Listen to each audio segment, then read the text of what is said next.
Queridos amigos e alunos, vamos lá então para mais uma aula de Direito Penal, né? Continuando aí nossos estudos dos crimes contra o patrimônio, e hoje nós vamos estudar os artigos 168, 169 e 170 do Código Penal. Importante inicialmente dizer que nós estamos iniciando o capítulo 5º, né, deste título, que trata aí do seu primeiro artigo, o artigo 168, da apropriação indébita. O que significa apropriar-se indevidamente de alguma coisa? Por certo, já é aquilo que a pessoa tem a posse. Então ela apenas inverte o desejo de ser o possuidor para ser o proprietário daquela coisa, para utilizar-se daquela coisa como se dono fosse e assim por diante. O artigo então 168 diz lá no seu caput: apropriar-se de coisa alheia móvel, de que tem a posse ou detenção. Então percebam, já é algo que está na detenção, na esfera de utilização da pessoa. A pessoa já tem a posse, ou ela já tem a detenção. O que muda nela é o desejo de não mais ser o detentor ou o possuidor. É o desejo de ter a coisa para si, ou seja, de tornar-se o proprietário daquela coisa. E aí então, aqui é previsto a pena de reclusão de 1 a 4 anos e multa. Nós temos as causas de aumento de pena, como por exemplo, a pena aumentada de 1/3 quando o agente recebeu a coisa, inciso 1º, em depósito necessário. 2, na qualidade de tutor, curador, síndico, liquidatário, inventariante, testamenteiro ou depositário judicial. Inciso 3, em razão de ofício, emprego ou profissão. Então nós temos já aqui algo bastante importante. Importante dizer mais, que a apropriação indébita se aplica aos crimes cometidos entre pessoas comuns ou na iniciativa privada, pensando-se na vítima como uma pessoa jurídica, tá? Com relação à iniciativa pública, nós temos o crime próprio de peculato. Então, quando o funcionário se apropria de uma coisa que é da empresa na qual ele presta os seus serviços, ele pratica a apropriação indébita. Se ele praticar a mesma conduta, tendo como vítima um ente público, uma prefeitura, uma câmara, independentemente, uma empresa pública, ele pratica o crime de peculato. Então essa é a principal distinção. Quando da iniciativa privada ou entre civis, apropriação indébita. Quando essa mesma conduta acontece com a coisa pública, nós temos o crime de peculato. Então, essa aí seria a primeira análise que nós temos que fazer sobre o artigo 168. Me permitam aqui fazer a leitura da jurisprudência do STJ, que diz assim: o Tribunal de Origem combateu e rechaçou a tese de atipicidade por falta de posse do numerário, apontando que o paciente sacou os valores depositados por ordem judicial em caderneta de poupança de que ele mesmo era titular, apesar de ciente de que não poderia movimentá-lo, e quando chamado a restituí-lo não atendeu à determinação. Deste modo, caracteriza-se indevida a inversão da posse diante da configuração do anibus rem sibi habendi.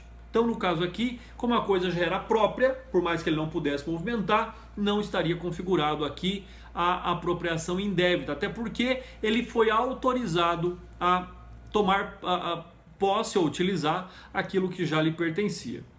Com relação aqui ao sujeito ativo, nós temos que é qualquer pessoa que tem a posse ou detenção da coisa alheia. Percebam, a coisa é alheia, ela tem um proprietário. Outra pessoa está na posse ou na detenção dela. E aí então inverte-se a vontade do agente. Ele deixa de ser simplesmente o possuidor ou o detentor para desejar ser o proprietário daquela coisa. Então fica aí essa consideração bastante interessante quanto ao crime de apropriação indébita. Lembrando que só se aplica o crime, só existe a prática do crime de apropriação indébita quando trata-se de coisa móvel. Não tem como esse crime ser praticado contra coisa imóvel, tá? Até porque no direito civil nós sabemos que a propriedade de coisas móveis ela se contempla pela tradição, pela entrega, enquanto a transmissão da propriedade de coisas imóveis só acontece pelo registro. Então tem aí também uma distinção bastante interessante no direito civil que nós temos que lembrar para poder analisar aqui este crime, né? Qual é o conceito de posse ou detenção? Me permitam aqui a leitura da doutrina. A coisa precisa ter sido dada ao agente para que dela usufruísse, tirando alguma vantagem e exercitando a posse direta ou o poder de ter sido dado para que fosse utilizada em seu nome ou de quem a deu, ou seja, sob instruções ou ordens suas.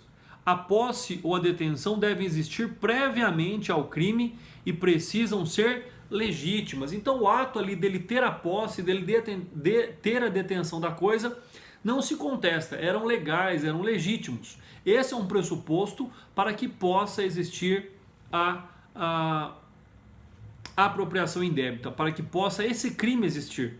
Porque se a coisa foi obtida, a posse da coisa foi obtida de forma ilegal, então eu não tenho aqui a apropriação indébita. Eu posso ter lá o roubo, eu posso ter o furto, eu posso ter a receptação, mas não é a apropriação indébita. Uma outra situação aqui que nós temos que observar é a condição em que nós temos lá as causas de aumento de pena. Quais são as hipóteses de causas de aumento de pena? Percebam que todas as pessoas envolvidas ali na causa de aumento de pena aumentada de 1/3 é, no caso, por exemplo, o depósito necessário, ou seja, nós temos aqui o interesse jurídico sobre esse depósito, a qualidade de tutor, curador, síndico, liquidatário, inventariante, testamenteiro ou depositário judicial. Essa pessoa está na posse da coisa, está detendo a coisa, logicamente em segurança e em proteção para o proprietário, efetivo proprietário. Então aqui nós temos também essa perda de confiança quando essa conduta é praticada nesses termos. Então fica aí essa outra situação também extremamente relevante, né? Logicamente, quando nós vamos analisar sempre um crime em subjetivo aplicado, nós temos que compreender, por exemplo, o caso desse crime ser praticado contra a mulher, e aí se aplica a Lei Maria da Penha, de ser praticado contra a criança e adolescente, e aí se aplica o Estatuto da Criança e Adolescente, de ser praticado contra o idoso, né, a Lei 7.741 de 2003, e lá no artigo 102 trata de forma específica sobre esse tema, e diz lá o artigo 102 do Estatuto do Idoso: apropriar-se de ou desviar bens, proventos, pensão ou qualquer outro rendimento do idoso, dando-lhes aplicação diversa da sua finalidade, pena de reclusão de 1 a 4 anos e multa.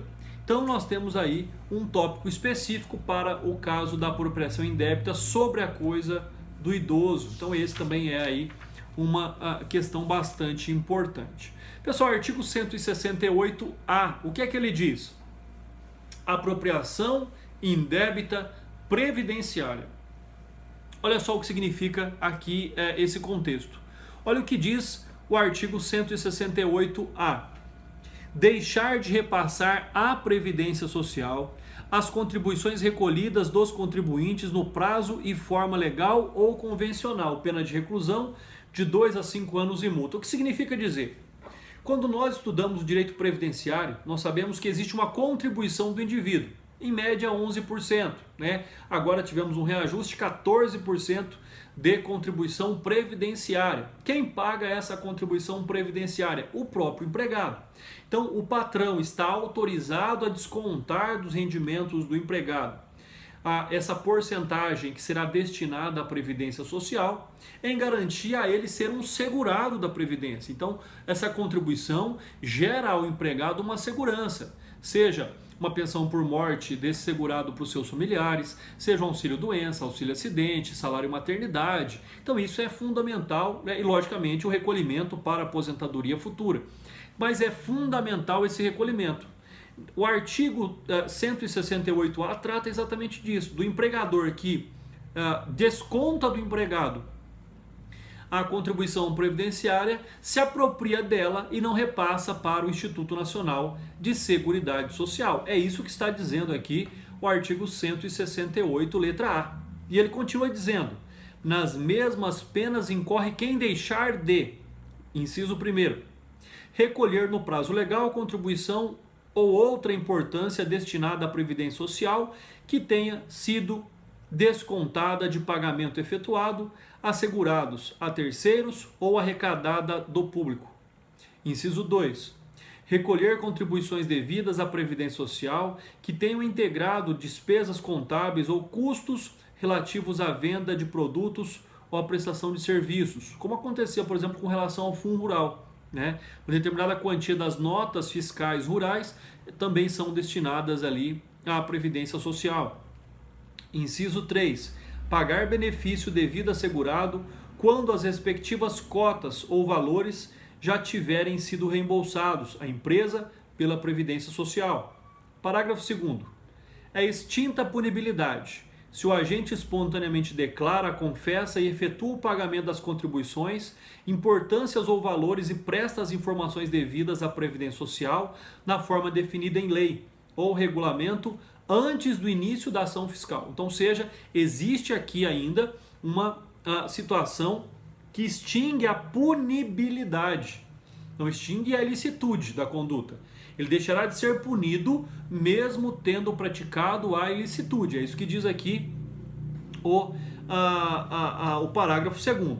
O parágrafo 3º. É facultado ao juiz deixar de aplicar a pena ou aplicar somente de multa se o agente for primário de bons antecedentes, desde que, inciso 1, tenha promovido após o início da ação fiscal e antes de oferecida a denúncia, o pagamento da contribuição social previdenciária, inclusive os acessórios. Inciso 2.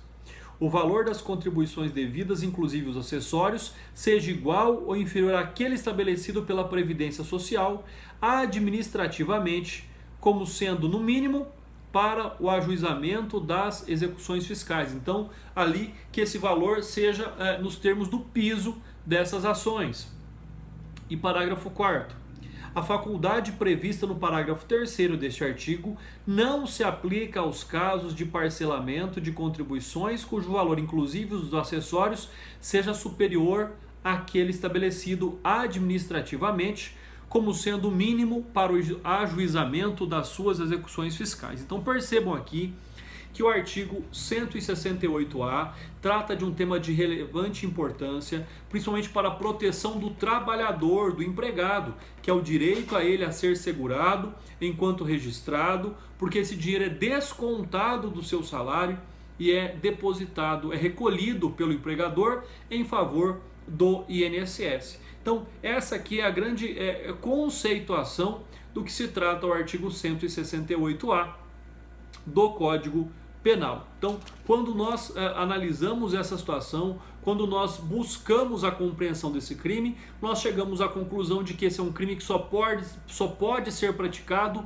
dolosamente e que não se pune a forma culposa, até porque nós temos lá hipóteses de extinção de punibilidade ou de substituição da aplicação da pena. Então fica aqui também essa consideração muito importante sobre a característica deste crime. Um outro aspecto também muito singular com relação a ele, que esse crime tem competência de julgamento à Justiça Federal, tá? Já que se trata aqui de contribuições previdenciárias, então cabe o julgamento deste crime à Justiça Federal e a ação será sempre pública incondicionada. Tá? Quando nós então devemos classificar esse crime, ele é um crime próprio, porque somente o empregador é que pode descontar do empregado e não repassar para a Previdência Social. Então ele é um crime próprio. Ademais, ele é um crime formal. Tá? O simples fato de descontar e não repassar, por mais que isso não gere efetivamente um dano ou um prejuízo à vítima, já estaria aqui então configurada a prática do delito. Ele é próprio, ele é formal. Além disso, nós temos a questão de que ele é um crime que pode ser praticado de forma livre, né? Não exige aqui uma forma específica. Ademais, ele é um crime instantâneo. O STJ, nesse sentido, diz o seguinte: o crime de apropriação indébita previdenciária é instantâneo e unissubsistente.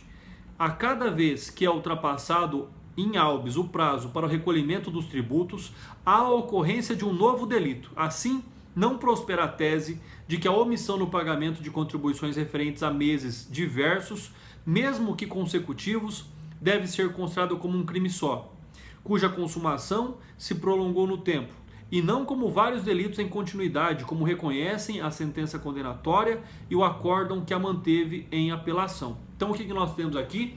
Nós estamos diante de um crime a qual se aplica aqui o concurso material de crimes. Então fica aí também essa consideração importante quanto à prática do crime de apropriação previdenciária, pessoal. Bom, com relação ao artigo 169, diz o artigo 169, diz aí o artigo 169, a apropriação de coisa havida por erro, caso fortuito ou força da natureza. O que é que diz então? O que é que significa isso?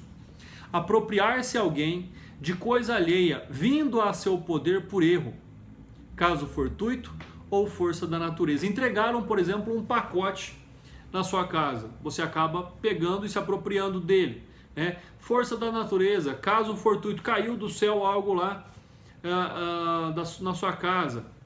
Olha, caiu de onde? Caiu de um avião, caiu de... não importa, tá? Então aquilo que a pessoa se apropria em razão de caso fortuito, em razão de um erro cometido por alguém ou força maior, também é então tipificado. Mais uma vez diz lá o artigo 169, apropriar-se alguém de coisa alheia vinda ao seu poder por erro, caso fortuito ou força da natureza. Detenção, a pena é de detenção de 1 mês a 1 ano ou multa, já que o crime não é praticado com violência ou grave ameaça. A apropriação de tesouro, né, os caçadores de tesouros aí. Inciso 1. Quem acha tesouro em prédio alheio e se apropria no todo ou em parte da cota que lhe tem direito o proprietário do prédio. Né? Então, ou seja, aqui o crime é contra o proprietário do prédio, da qual ali o tesouro estava escondido. Inciso 2, apropriação de coisa achada. Né? Dizem lá, o achado não é roubado. Correto. Não existe violência, não existe grave ameaça, mas eu também não posso apropriar da coisa achada quando eu conheço quem é o proprietário, ou quando eu descubro quem é o proprietário. Diz o seguinte, quem acha coisa alheia perdida e dela se apropria total ou parcialmente, deixando de restituí-la ao seu dono ou legítimo possuidor, ou a entrega à autoridade, ou a entregá-la à autoridade competente dentro do prazo de 15 dias. O achado não é roubado, mas também não é um ato atípico, é um ato ilícito, quando não se procura por todos os meios e formas devolver a coisa ao seu proprietário ou entregá-la à autoridade competente no prazo de 15 dias. Tá? Então fica aí também essa situação. Pode acontecer o erro? Claro que pode. O que é o erro, como nós falamos agora há pouco? É a falsa percepção da realidade, que leva alguém a entregar ao agente coisa que pertence a outra pessoa. Exemplo, o entregador, confundindo o destinatário, passa às mãos do apropriador algo que não lhe cabe, havendo então o apossamento. Então esse apossamento da coisa, a vida por erro, é que está ali descrito no caput do artigo 169. Tá? O Nelson Hungria, sobre aqui caso fortuito, diz o seguinte: o dispositivo legal menciona o caso fortuito e a força da natureza, fazendo o exemplo, aliás, do Código Suíço. Uma distinção que se pode dizer desnecessária, pois caso fortuito abrange todo e qualquer acontecimento estranho na espécie, à vontade do agente e ao do dominus. Tanto é caso fortuito, se a coisa alheia vem ao meu poder em consequência da queda de um avião em meu terreno, quanto se foi trazida pela correnteza de uma enchente. Se bois, por exemplo, né, alheios por mero instinto, né, de vagueação ou acossados pelo fogo em uma queimada entram na minha terra, ou se peças de roupa, né, no couradouro do meu vizinho são impelidas por um tufão até o meu quintal, tudo é caso fortuito. Então ele faz aqui uma distinção bastante importante, uma consideração bastante importante de que o caso fortuito estaria aqui então absorvendo a força ou as coisas da natureza. Então é importante também aí a doutrina do Nelson Hungria a respeito deste tema. Pessoal, além dessa situação, dono ou legítimo possuidor, né? Qual é o conceito aqui para a prática deste crime? Evidencia-se neste tipo penal a proteção estendida nos crimes patrimoniais, não somente ao dano da coisa, mas também ao seu legítimo possuidor. Então fica aí essa referência bastante importante quanto à prática deste crime. Pessoal, o artigo 170 diz o seguinte: nos crimes previstos neste capítulo, aplica-se o disposto no artigo 155, parágrafo 2º. O que é que diz lá então o artigo 155, parágrafo 2º, só para nós relembrarmos aí aquilo que a lei fala a respeito. Diz o artigo 155, parágrafo 2º: se o criminoso é primário e é de pequeno valor a coisa furtada, no caso, o juiz pode substituir a pena de reclusão pela de detenção, diminuí-la de 1 a 2/3 ou aplicar somente a pena de multa. Então aqui se aplica aos crimes ali que nós acabamos de estudar esse dispositivo contido no parágrafo 2º do artigo 155 do Código Penal. Pessoal, essas foram as nossas considerações. Um forte abraço, bons estudos e até o nosso próximo encontro.